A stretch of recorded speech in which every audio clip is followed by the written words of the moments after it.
It is the glory of God to conceal a matter. To search it out is the glory of kings.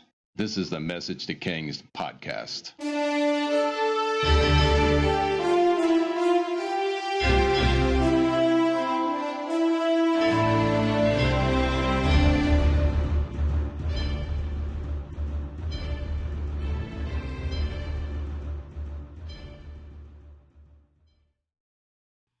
Episode 212, The Destruction of Jerusalem. For 18 years daily, a heavenly voice resounded in the palace of Nebuchadnezzar, saying, O thou wicked slave, go and destroy the house of thy Lord, for his children hearken not unto him. But Nebuchadnezzar was beset with fears, lest God prepare a fate for him similar to that of his ancestor, Sennacherib. He consulted auguries to ensure himself that he was against Jerusalem would result favorably for him. When he shook up the arrows and questioned whether he was to go to Rome or Alexandria, not one arrow sprang up. But when he questioned about Jerusalem, one sprang up.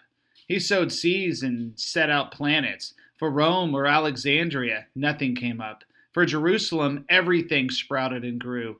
He lighted candles and lanterns. For Rome or Alexandria, they refused to burn. For Jerusalem, they shed their light. He floated vessels on the Euphrates. For Rome or Alexandria, they did not move.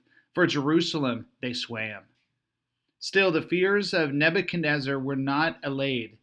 His determination to attack the holy city ripened only after God himself had shown him how he had bound the hands of the archangel Michael, the patron of the Jews, behind his back, in order to render him powerless to bring to his wards.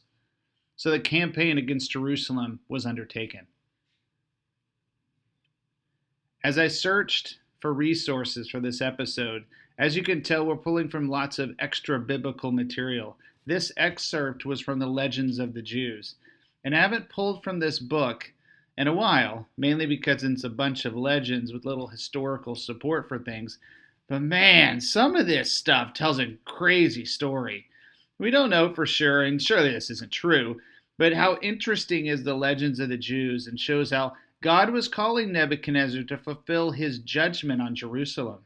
And according to the legend, Nebuchadnezzar knew the true power of God. He refused until he had a vision of the archangel Michael bound. Fascinating. Definitely most likely not historical or true, but truly fascinating. So back to the siege of Jerusalem. As the Babylonians erect siege towers and battering rams at the gates of Jerusalem, the people and soldiers of Jerusalem put up a surprisingly strong fight. And by all accounts, they erect counter siege towers. They pushed back the assaults of Nebuchadnezzar, and they fought with sagacity and zeal, causing the siege to last for months and months. The Babylonians were more successful at starving out the people of Jerusalem than breaking down the walls. The arrows, stones, and darts fired from the siege towers had great effect as well, but it was the incapacitation of the people due to the lack of food and starvation that took the greatest toll until the breach occurred in the walls. All right, so let's remember as the siege goes on, Jeremiah is screaming God's judgment, yet words of hope from the courtyard of the guard. God's heart was being poured out day after day. No one was devoid of the voice of God during the siege, called until their last breath, one could say. Also, Judah's soldiers continue to fight as another agent of death enters the city. A plague or disease ravaged the population as well, and historians like to call it a distemper, which spread throughout the city. Here's Josephus' account of the plague and then the siege. However, those that were within bore the siege with courage and alacrity, for they were not discouraged either by the famine or by the pestilent distemper, but were of cheerful minds in the prosecution of the war. Although those miseries within oppressed them also, and they did not suffer themselves to be terrified either by the contrivances of the enemy or by the engines of war, but contrived still different engines to oppose all other without, till indeed there seemed to be an entire struggle between the Babylonians and the people of Jerusalem, which had the greater sagacity and skill. The former party supposing they should be therefore too hard for the other, for the destruction of the city, The later placed their hopes of deliverance in nothing else but in persevering in such inventions in opposition to the other, as might demonstrate the enemy's engines were useless to them. In this siege they endured for 18 months until they were destroyed by the famine and by the darts which the enemy threw at them from the towers. Eventually, starvation started to take its effect. The standard story holds true, and surely there was some cannibalism and horrible things, but it's the strength of the soldiers that probably failed as well. Soon after, the food ran out and the walls were broken through. A breach occurred in the walls late in the night, and when the wall was broken through, Zedekiah and the whole army tried to escape, taking advantage of darkness. The access point of the escape was between two walls near the king's garden. Jeremiah 39:6. In the 9th day of the 4th month, the famine in the city had become so severe that there was no food for the people to eat. Then the city wall was broken through, and the whole army fled. They left the city at night through the gate between the two walls near the king's garden, though the Babylonians were surrounding the city. One account is Nebuchadnezzar entering the breach of the walls and taking a seat with his generals, taking seats within the walls. And from this place he commanded the army to destroy Jerusalem from the confines of the city itself. The message was pretty clear when Nebuchadnezzar took a seat at the city gate. No one else commanded the city anymore. As the Babylonian soldiers entered the city, they spread out burning and looting and pillaging. Yet orders were given to protect one man. Jeremiah 39:11. Now Nebuchadnezzar, king of Babylon, had given these orders about Jeremiah through Nebuzaradan, commander of the imperial guard. Take him and look after him. Don't harm him, but do for him whatever he asks. Now Nebuzaradan, the commander of the guard, and other officers of the king of Babylon sent and had Jeremiah taken out of the courtyard of the guard. They turned him over to Gedaliah, son of Ahikam, the son of Shaphan, to take him back to his home. So he remained among his people. As for Zedekiah and the army, the Babylonians discovered their departure and hunted down the remnants of Judah's army, capturing the king near Jericho. 2 Kings 25:3. On the 9th day of the 4th month, the famine was so severe in the city, there was no food for the people of the land. Then a breach was made in the city, and all the men of war fled by night by the way of the king's gate between the two walls by the king's garden. And the Chaldeans were around the city, and they went in the direction of Arabah. But the army of the Chaldeans pursued the king and overtook him in the plains of Jericho, and all of his army was scattered from him. Then they captured the king and brought him up to the king of Babylon at Riblah, and they passed sentence on him. They slaughtered the sons of Zedekiah before his eyes, and put out the eyes of Zedekiah, and bound him in chains, and took him to Babylon.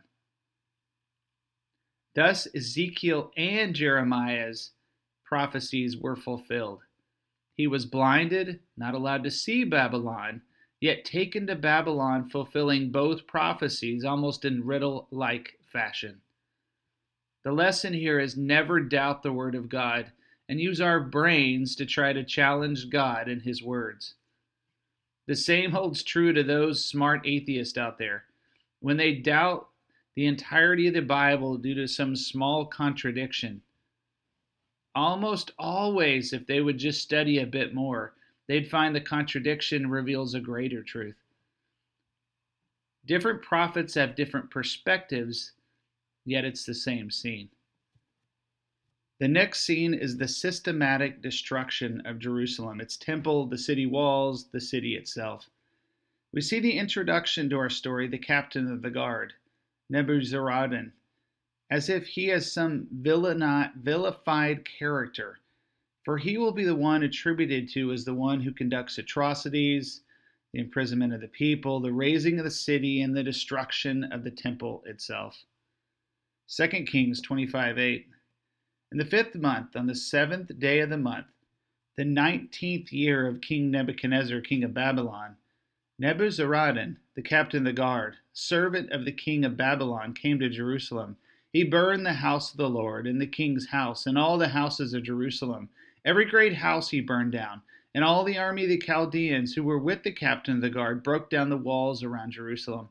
and the rest of the people who were left in the city, and the deserters who had deserted the king of Babylon, together with the rest of the multitude, Nebuzaradan, the captain of the guard, carried into exile. But the captain of the guard left some of the poorest of the land to be vine dressers and plowmen. And the pillars of bronze that were in the house of the Lord, and the stands and the bronze sea that were in the house of the Lord, the Chaldeans broke in pieces and carried the bronze to Babylon. They took away the pots and the shovels and the snuffers and the dishes for incense and all the vessels of bronze used in the temple service, the fire pans also and the bowls. What was of gold, the captain of the guard took away as gold, that was of silver as silver. And as for the two pillars, the ones sea and the stands that Solomon had made for the house of the Lord, the bronze of all those vessels was beyond weight. The height of one of the pillars was 18 cubits, and on it was the capital of bronze. The height of the capital was 3 cubits. A lattice work and pomegranates, all of bronze, were all around the capital. And the second pillar had the same with the lattice work. And the captain of the guard took Sariah the chief priest, and Zephaniah the second priest, and the 3 keepers of the threshold. And from the city he took an officer who had been in command of the men of war, and the 5 men of the king's council who were found in the city, and the secretary of the commander of the Lord, who mustered the people of the land, and 60 men of the people of the land who were found in the city. And Nebuzaradan, the captain of the guard, took them and brought them to the king of Babylon at Riblah. And the king of Babylon struck them down and put them to death at Riblah in the land of Hamath. So Judah was taken into exile out of its land. Nebuchadnezzar, at an off-site camp, murders the further resistors and leaders of the city. And take note, the Babylonians actually kill the high priest and those below him. And now we steer off the historical path with the Legends of the Jews story here, just because it's super interesting. And according to the Legends of the Jews, the high priest was present at the temple when the Babylonians arrived. Here's the account. The high priest, seeing the flames shoot up, that is, the temple mount being lit afire, cast the keys of the temple heavenward, saying, "Here are the keys of thy house. It seems I am an untrustworthy custodian." And as he turned, he was seized by the enemy and slaughtered in the very place in which he had been wont to offer the daily sacrifice. Dramatic, as always, just as you would expect from the Legends of the Jews. And I assume an angel caught those keys and brought them heavenly, if this story was true. Famous last words. "Here are the keys of thy house. It seems I am an untrustworthy custodian." So the temple was torn down stone for stone. The palace was burned to the ground. The magnificent cedars only a smoldering ruin. The columns collapsing under the heat. The walls were thrown down stone by stone with great effort. Every house in the city was burnt or torn down. Everything of value was taken or destroyed. The majority of its citizens were killed or marched away, as Jeremiah and a few others stumbled about mourning. As we wrap up this season for Message to Kings, consider who your favorite king in Israel was. Who was your top 5 kings? Who was the worst 5 kings? We'll kind of share our responses in a few weeks from now in a podcast special. Email me your feedback to messagetokings@gmail.com.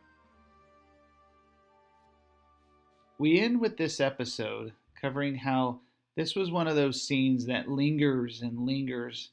For the book of Lamentations and Obadiah were written around this time.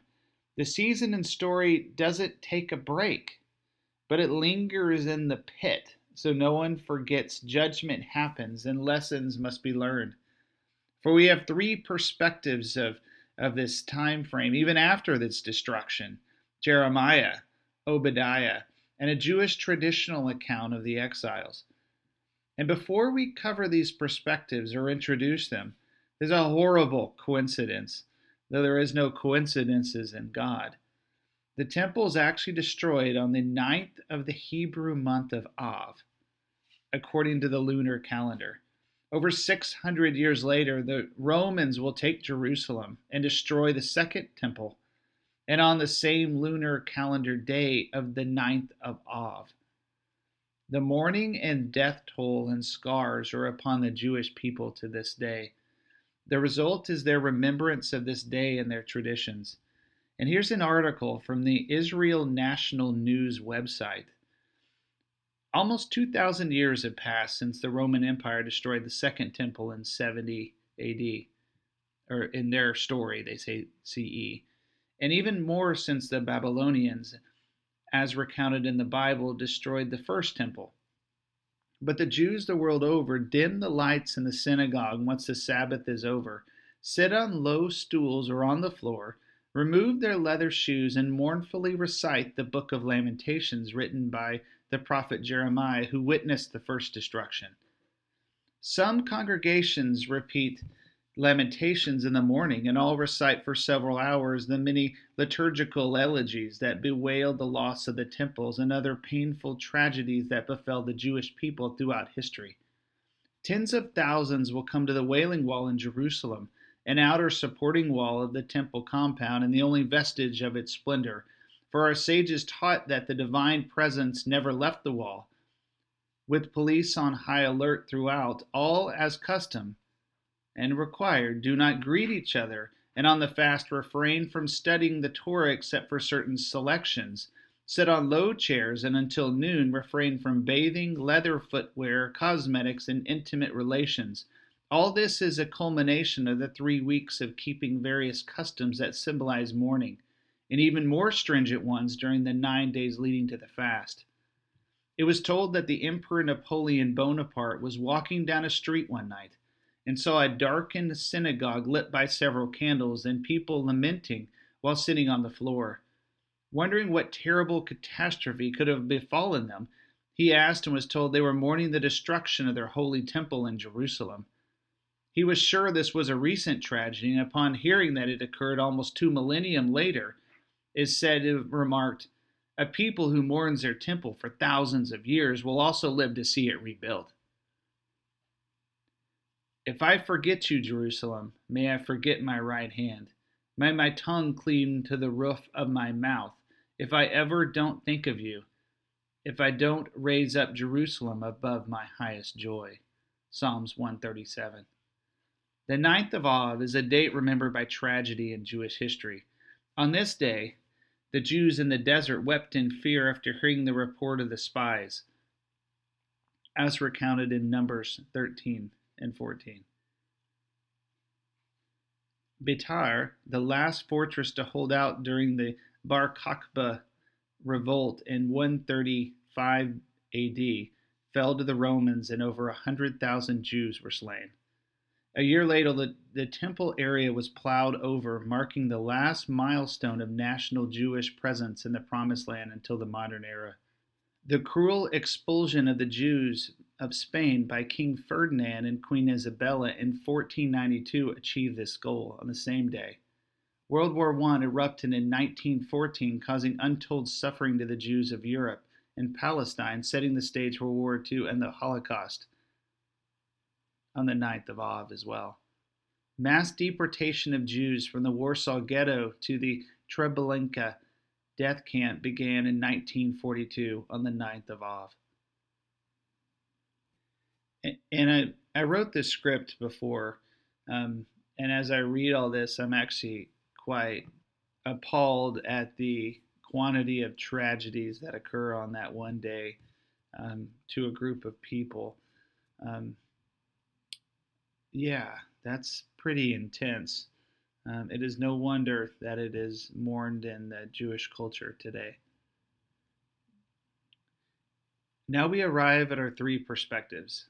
The first is the horrors of the day expressed by the mourning of Jeremiah, who stumbles amongst the remains of Jerusalem. His words become the book of Lamentations.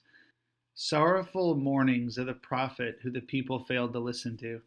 In a bit more detail, he may not have actually written the book, or maybe he was the one who compiled it, but we'll cover that in a future episode. Many survivors fled to Edom, only to be hunted down by the Edomites and given over to Nebuchadnezzar. Curses over the Edomites flood the prophecies of Obadiah.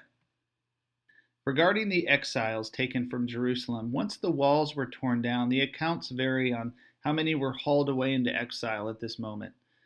One of them has 80,000 hauled away in forced march to Babylon. And the accounts really do vary. And some say there's an 80,000 person death toll once the walls were breached.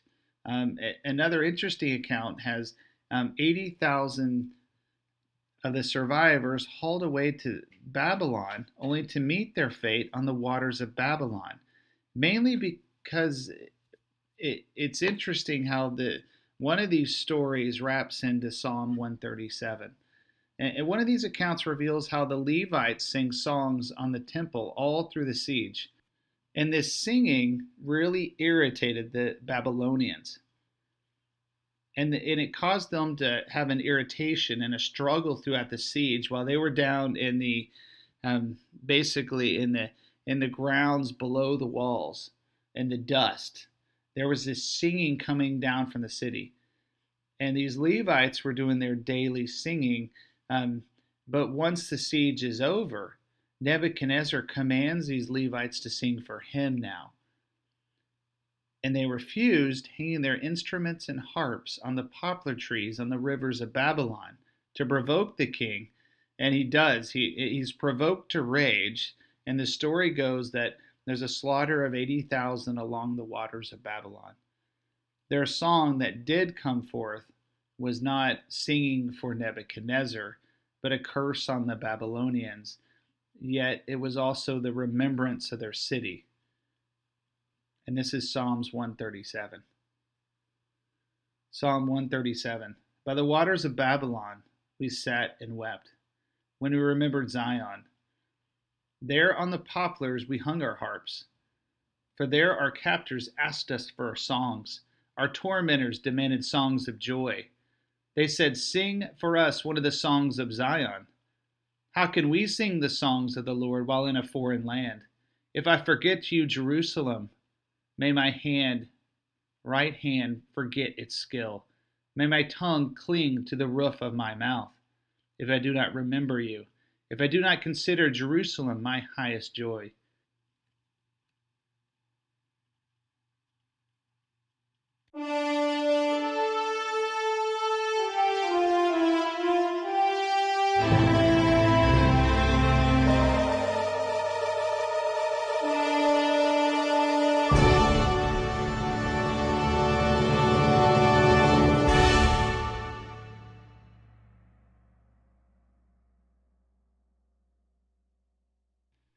Thanks for joining us for this episode of Message to Kings.